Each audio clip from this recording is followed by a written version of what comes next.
Yo, peace and respect. We out here. We're in the QU. We on location. Queens Library. Yo, man, we're with a pioneer. You know, this is a brother who raised a lot of us in this hip-hop golden era. You know what I'm saying? Especially, and he's a pioneer of video and media and a hip-hop pioneer as well. Welcome, Uncle Rap. Yo. Daniels. Yo, thanks for having me, man. Yeah, man, thanks for being here with us, man. You know, this is an honor, and this is circle, man. Like I said, you raised a lot of us. Yeah, you know man. What I'm saying? You know what? You know, and I follow you, man, in your career, man. So thank you for even being here. Appreciate that. The Queens Library, which is really cool. Wow, this is a great space, you know, and if you're checking this out and you local, you need to come down here and check out what's happening here. Thank you know, let's start there, man. Like you're here, you're in Queens Library, and what's happening here? What's Uncle Ralph doing here at Queens Library? I know. That's what my friend said. You know, they were like, "What, the library? What they do there?" For real. And so, you know, well, the library traditionally is known for books and, you know, and coming here and getting information and you know, and over the years, people can do that online. So the library now has kind of like digitized everything. Some libraries, they don't even have books. They just strictly digital, but they have so much information, you can get it all in one place, and there's somebody to assist you here. What I do is all of the hip-hop programming. So anything that has to do, you know, hip-hop related. And, you know, and I started off with the basics, you know, the MCing, the DJing, the graph, you know, and like today we're here, we're going to talk about hip-hop in prisons today. We're going to have a conversation with my man Maxwell Melvin from the Lifers Group. I did an interview with him in 91 at Rawway State Prison when they started, you know, their project.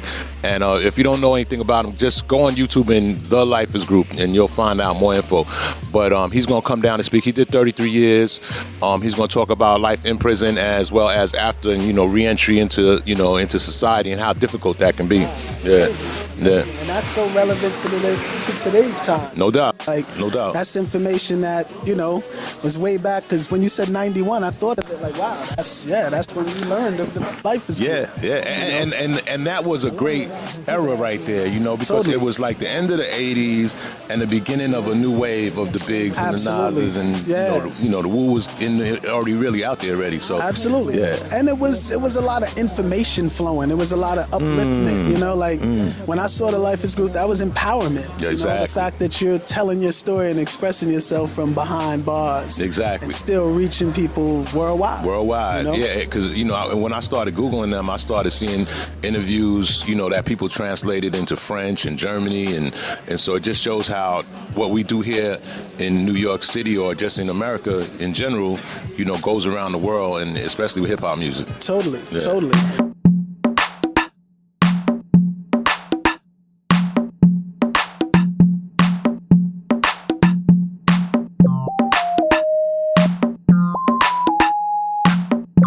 Yo, peace, 1212. We're here on location, Queens Library.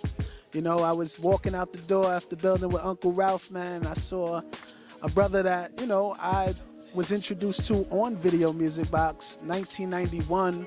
This is the brother Maxwell from the Lifers Group. You know what I'm saying? Peace, brother. Yeah, man.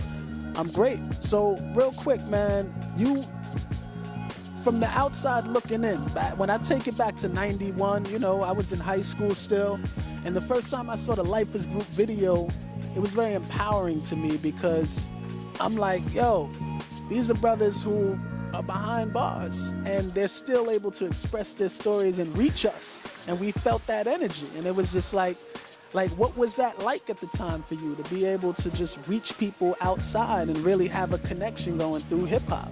Well, that was a very rewarding, very great experience. You know, a lot of people wasn't giving them the real deal about the realities of prison and all that. Of course. And I wanted to take the Lifers group to another level. No doubt. It was another side of the story that needed to be told, and that was the truth of the consequences of them making the wrong choice in their life. So that's why Lifers Group came out with the hip-hop album, came out with 2 records. Absolutely. Belly of the Beast and Living Proof. No doubt, no doubt. So fast forward to today, you know what I'm saying? Well, You're out. today, you know, I've been out a few years, and today, right now, I'm still trying to, you know, play a part of their lives and be able to contribute, have something to offer the youth. Absolutely. Because I don't want them to end up in my footsteps or, you know, to live the life that I've lived. And it's actually cost me 33 years of my life being behind bars in that Belly of the Beast. And it's no joke being in there. Of course not. Yeah. You know? What do you feel are some ways right now that you could tap into youth and really, you know, make an impact? Well, you have to be able to talk to them. You can't talk at them. You have to talk to them. True. And that's a good way of, you know, someone like myself. I have a lot of them that really look up to me, and those are the ones that I'm trying to reach because, you know, there's some hope for them. Absolutely. You know? And, you know, a lot of them, you know, they just looking for that father figure. You know, someone in their life that gives them some type of direction. I agree. And I feel that I can do that very well. I don't have all the answers to the problem, but I do have some of the answers, and I do have some of the solutions. No, I commend you, brother. If you're watching this, check out and go online and type in The Lifers Group. And the brothers' videos will pop up. I'm sure some stories about what the brothers were about, what they were doing, and when they were actually making this happen. You know, this is something that I'm sure has inspired others after you to do the same thing and find a way to get their messages out. Absolutely. And, you know, like, I'm out here, you know, and I continue, like I'm here at the Queensbridge Library tonight, and I'm here to offer the same message that I offered back then. You know, even if they go on YouTube and type my name, Maxwell Melvins, they'll see some of my latest interviews that I've just done. Okay. And of course, they'll see all the Lifers Group videos on there also. No doubt, no doubt. So let me ask you, Maxwell, is there somewhere online where people can find you easily? Yes, all they have to do is just type in your name. Just type in my name, Maxwell Melvins, or they can email me. Okay, I have cool. An email. What's your email? My email is melvins782@gmail.com. Okay, we'll make sure we put that on the bottom of the screen. Maxwell Melvins, The Lifers Group. Check it out. Absolutely. You know, and you can let them know I'm available to come out and do speaking engagements to any of them, to do presentations at schools or anything. I'm available. I'll be taking your information too on that tip. All right, my brother. So all right. It's a positive, powerful thing. Absolutely. Any last words, any shout outs real quick? Yes, I just want to say a shout out, you know, to everyone out there and everybody in the struggle and everybody that's out there that's trying to make a difference. You know, I just say peace to y'all and keep up the fight, you know. Peace. The brother Maxwell, The Lifers Group. Go check that out, man. Those who know, but those who don't know, go find out. We're here, Queens Library, Visual Caffeine. Peace. Thank you, brother. Thank you.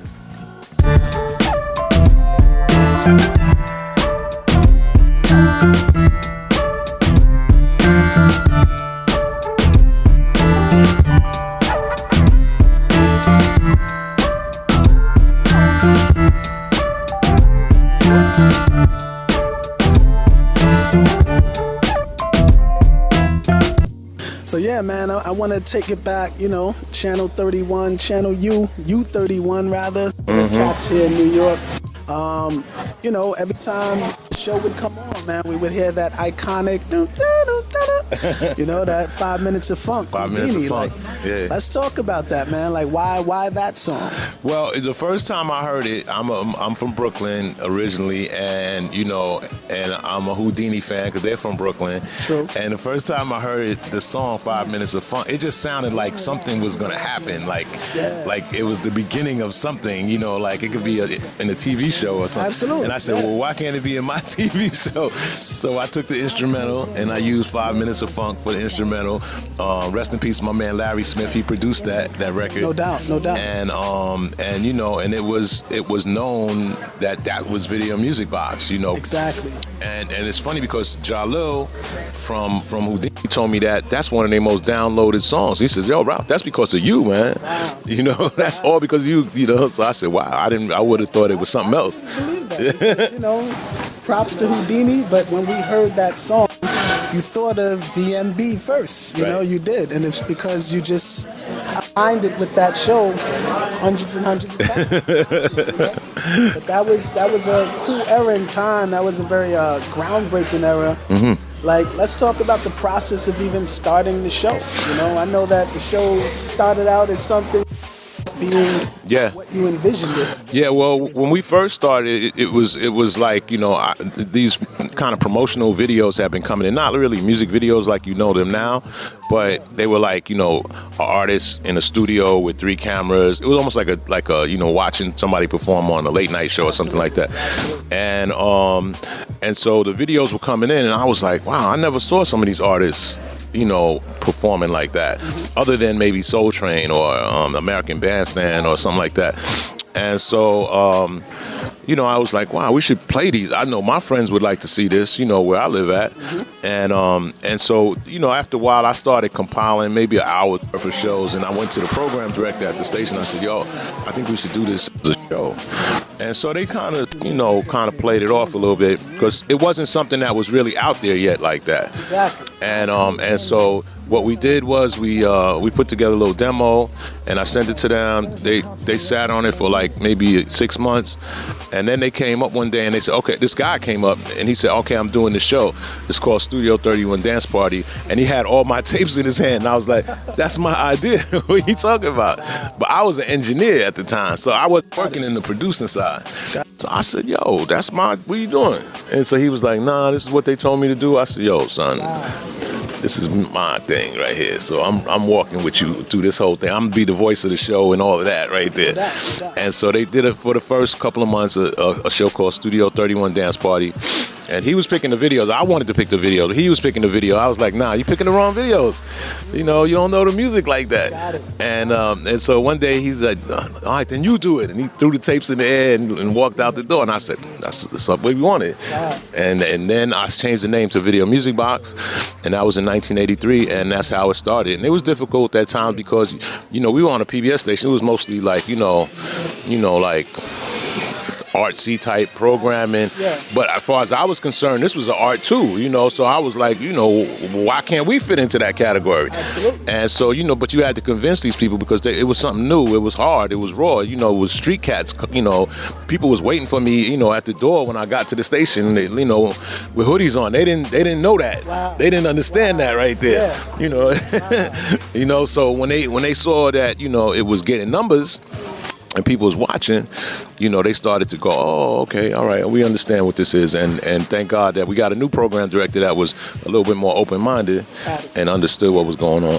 Got it. No, it was a time that, you know, I know for us, it was our first introduction to a lot of different music. You know, I'm sure I could thank you for many people watching by saying that, you know, we appreciate the fact that you had so many different genres early. Yeah. You know, you diversified our music tastes. You did. Yeah, you know? that was my that was me. You know, that was just music that I was into. You know what I'm saying?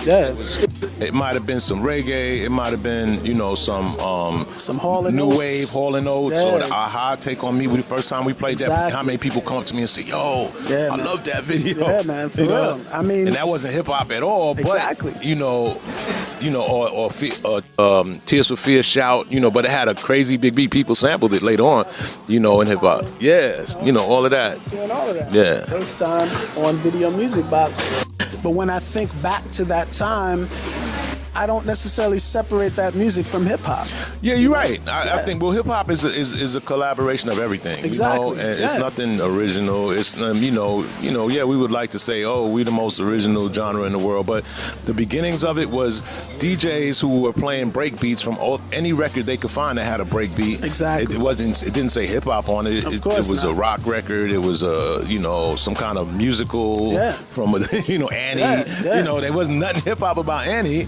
You know, exactly. Jay-Z made it into a hip hop song. You exactly. know? But that's the beauty of hip hop. You know, on a musical level, on a cultural level, it takes things and creates just these boundless levels of, you know, concepts, ideas, content, No doubt. etc. You know, and it's to a point now where we're moving, you know, faster than we've ever moved. Some people don't necessarily love the direction things are going, and that's my next question for you. Is there anything that you see today that's new and innovative that you feel like, I like the fact that this exists today and it didn't exist when I was, you know, doing my thing early? Well, I think that the internet has given a lot more avenues than ever than we had back then. Agreed. To artists that are out here now. Like, you know, there's plenty of places to get your music played, streamed, or whatever it is, and you don't have to wait for traditional ways of doing it, and you can do it yourself, and you have more control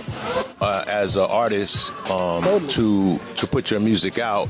You know, you don't have to go to you know, some big publishing company. You don't have to go to, you know, a record company. You can do everything yourself, and you can, you know, just handle your own business. So I think the fact that you could do that now puts the power back into the artist's hands. You know, you just have to do your homework and don't think that it's just going to happen just like that. You still got to get out there and do the promotion and get on your grind. I think some people sit back and just, you know, put it out and think that it's going to happen. I'm like, nah, you still got to go to the club. Absolutely. You still got to touch the people. You still got to do all that. Yeah, it's true. All my upcoming content creators, all my upcoming music peeps. That's word from the wise, man. That's a lot of gems right there, especially the independent folks, you know.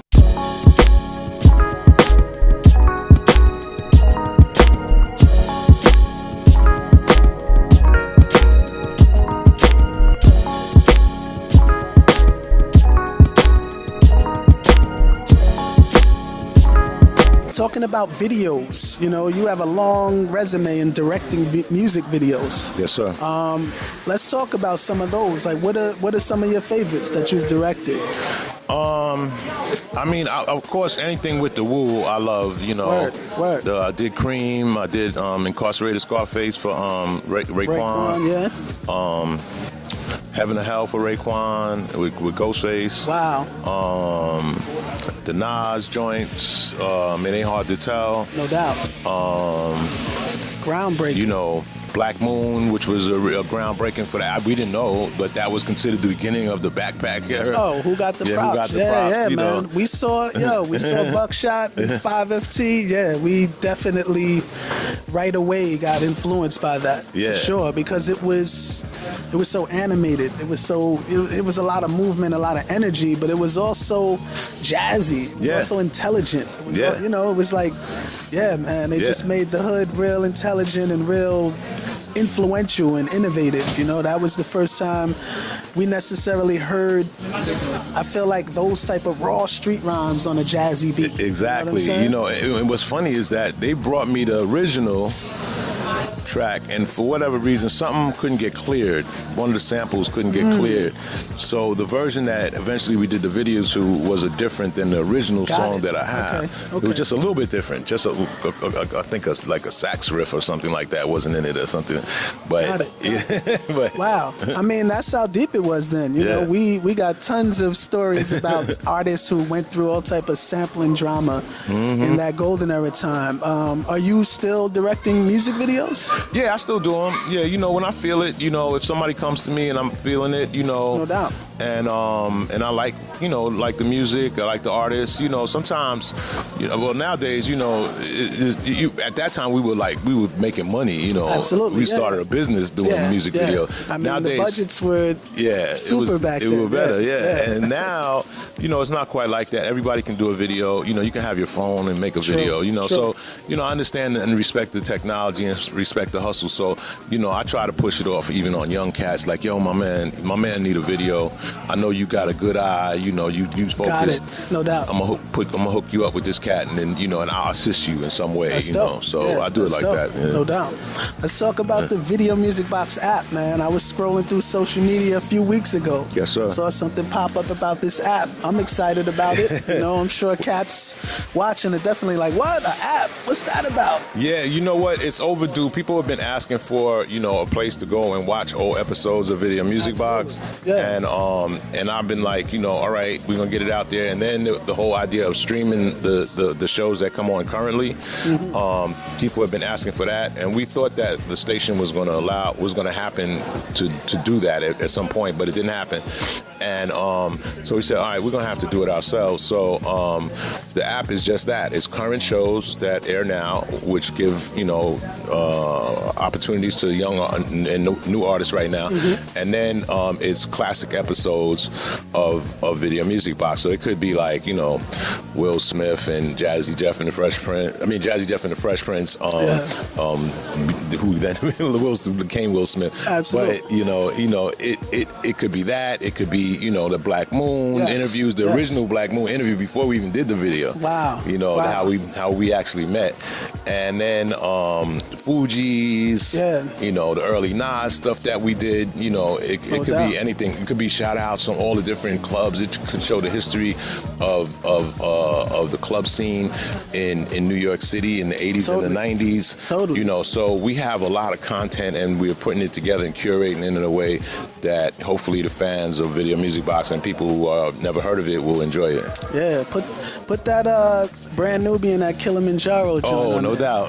That's one of my favorites. Yeah, that's one of my favorites too. I'm like, whoa. Because it was so crazy. It was the first time. Man. You seeing Brand Nubians, Pete Rock and C.O. Smooth were part of that whole movement. Yes. LONS was part of that. It was the first time you saw it, but in the prime of when it was happening. Yeah. So it was like, wow, I've been rocking to this tape forever. Now I get to put a visual to it. Oh, this is amazing. But not just the video, the live representation. Yeah, and it was live. A lot of us, we borrowed from that. We borrowed the swag and the movements and all of that, man. They taught us. That was straight lessons.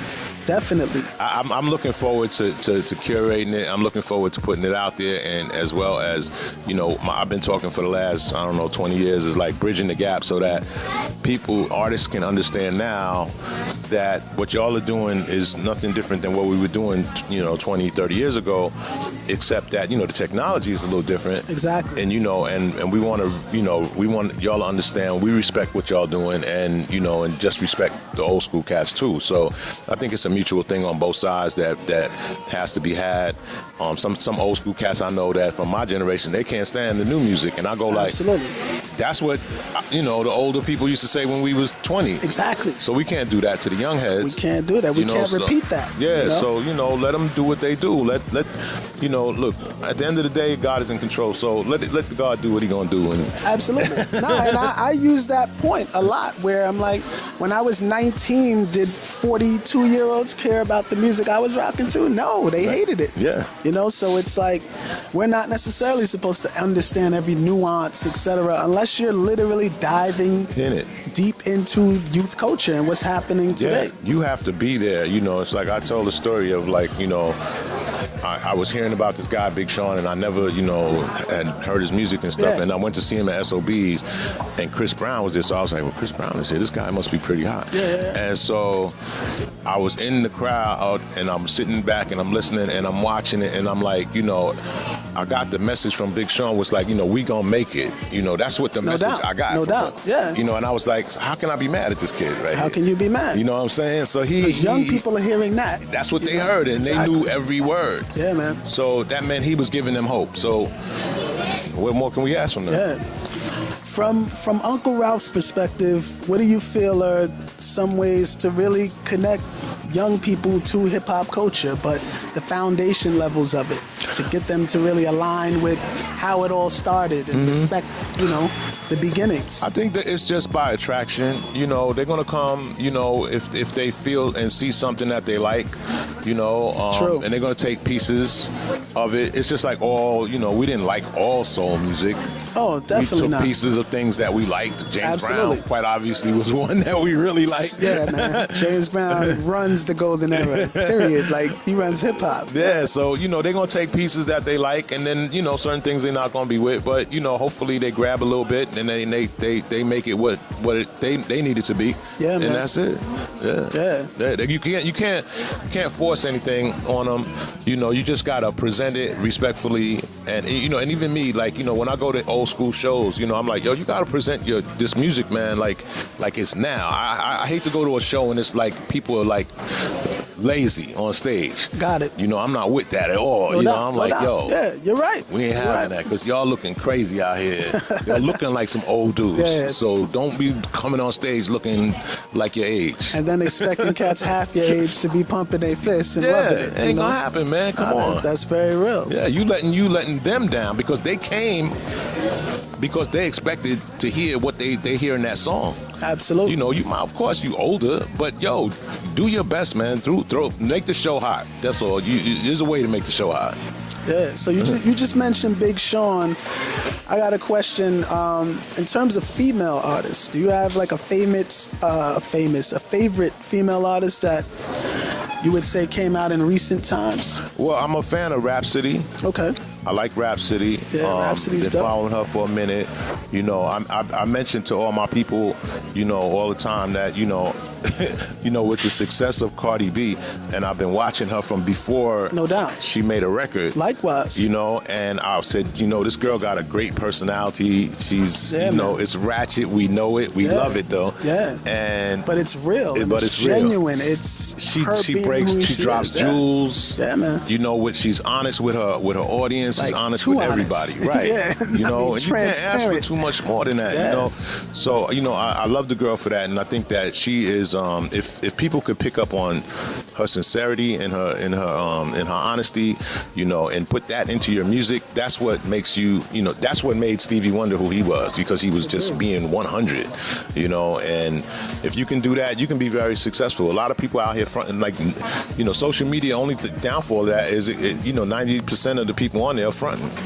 You know, and I see it. You know, and I'm like, all right, well, this is what, you know, everybody needs likes. Exactly. You know, and so whatever you can do to make likes, take your clothes off, be a comedian, whatever it is you do to get likes. True. So, you know, but you know, you still know you fronting at the end of the day. Exactly. And usually when you go that route, it comes full circle and you got to show and prove. Because hip hop, the real hip hop wants you to be who you are, no When you matter get on what that stage, is. right? Yeah. Even if you're the quirky, you know, left field cat from the middle of America, that's what hip hop wants you to be. Yeah, You know, be who you are at the end of the but day. John, you know, you're an artist. You get on that stage, and you know when you get in front of those people how real it is. Oh, you know how real it is. And you know that if you don't engage, but this is the incredible part too about how things evolved in terms of the live show. You could get on stage today, rock the set, not necessarily be sure everyone loved it, and then you get off stage and everyone's like, yo, that's amazing.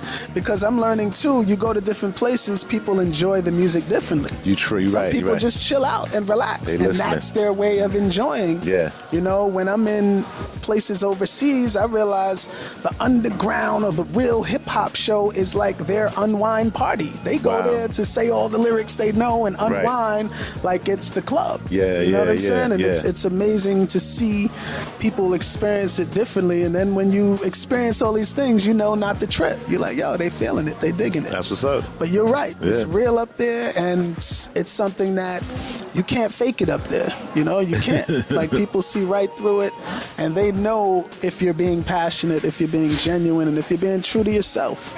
You know? Yeah, you gotta, you know, keep it 100 when you get in front of people, you know, because, you know, it's like me when I do my TV show. You know, it's not about me. You know, I tell people it's about the experience of whatever's going on. You know, absolutely. If it's an artist that I'm interviewing, or if I'm doing shout outs at a club. You know, it's about me showing the audience everything that's going on. Trying to be, you know, the center of attraction. You know, in fact, I never even wanted to be on TV in the beginning. Wow, you know, I just wanted to be the voice. You just no doubt tell you the story. No doubt. Yeah. Well, speaking of, you know, keeping it 100 and holding it down, man, we're pushing 35 years. Video Music Box, man. Like, what fuels that? What keeps Ralph going, for real? What keeps Video Music Box alive? What's the thing that says, you know what? I got to keep this going. I think it's the it's the energy of the music. Music is very powerful. Agreed. And the right music, you know, keeps you going. And I always hear something that I like, that excites me, and I want to know who made it. You know, and that's the same energy I had when I was 9 years old, looking at my uncle bringing home 45s, and Nice. I would look at who wrote the record, where it was recorded at. Nice. You know, all of that information. I took it all in. You know, it's like I heard LL Cool J say the same thing. He took all, you know, he looked and read everything that was on Absolutely, the yeah. record. He wanted to know all of that information, and why he realized that some records that were done by certain producers sounded better than others. Absolutely. Absolutely. You know? Different times, different Yeah. eras, different feels, Yeah. subject matter. You Yeah. know, usually when you hear that uplifting, you know, Black Power message, it was probably in the 70s. Yeah, you know? yeah. And where they recorded at, what recording studio. Exactly. You know, that made it sonically sound a certain way, you know. And Totally, so totally. I get excited still about that. I still get excited about, you know, when I hear a new sound that I never heard before, like, what was that? Who did that? Yeah. You know, or approach to, you know, to a song. You know, I still get excited about that. I want to see this person. Like, who is this cat? You Yeah. know, who is this girl that made this record, you know? Is there an artist recently that you came across where you're like, wow, this is a new artist I never heard of, and I'm like, wow, this hit me? Yeah, yeah. You know, there's a artist actually that I work with now that I'm gonna give him some props. My man Warren Went, and he's an interesting character. What's you know his Warren? name? Warren Went. I do know Warren Yeah. Went. Is And- Warren Went from like from Long Island. Yeah, okay. And Warren is an interesting cat. Like, you know, his style is more like, you know, let's say laid back 90s. Yeah, Most yeah. Def Talib type in that. Definitely. But as he's in the process of trying to find, you know, a place for himself, he got into the ratchet stuff. No doubt, yeah. You know, and I said, well, you know what, you're gonna have to do that because KRS-One said you can rhyme over any beat. Exactly.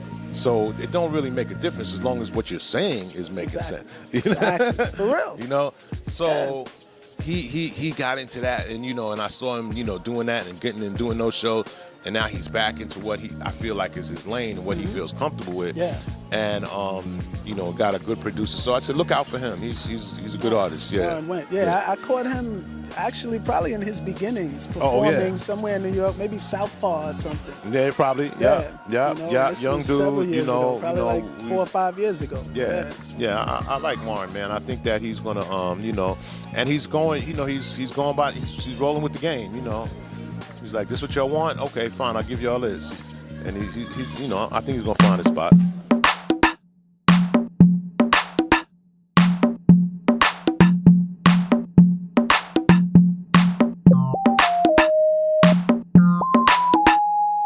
Well, this next question is kind of 2 parts, Ralph. It's like, you know, we would watch the show. We would always see you running up in the parties, you know, with the mic, with the camera, with the light, and, you know, people did shout-outs. Is Video Music Box one of the pioneers of the shout-out? And what's a party that you think of that you're like, yo, this is one of the livest parties I remember from back then? Video Music Box is definitely the originator of the shout out. Yeah, man. And you know, it was something that I had no idea. I wish I had, you know, patented that, you know, because we didn't know, you know, like now I hear everybody in the world saying the word shout out, Yeah, you know, exactly. and I'm like this, like, that was it. That was my moment right there. I'm supposed to be a billionaire now off of the shout out. But it's all good, you know, because hip hop, we have our own slang and everything. Absolutely. Like that, And I feel like we created 1 million of those. Exactly. Back, You know? Yeah. And so, you know, I think, you know, I remember being at Kilimanjaro, Okay. and that was a good example of the shout out. I think it's online. My man Dante Ross put it up there. Yep. And I did. it's just just saw it nothing online but recently. shout outs. Yeah, man. And Yeah. Dante said, yo, you should just put all shout outs on YouTube. Yo, for real, because it was, you know, it was a way where, number one, you know, you might see a notable famous person give a shout out, but it Yeah. was iller when you saw Right. Joe Schmo give the shout out and shout out their hood and, you know, who's Exactly. in the hood, except it was like Right. that, you know, 10 seconds of fame real quick. Shouting out Rikers Island. Exactly. I'm going to watch next week. He's Tell 76. all my people. He's you know? 74. Yeah, man. So we're in a time, this is pre-internet. There is no way to measure the hits. You can't say, yo, we got 35,000 hits this week on the show. How did y'all measure?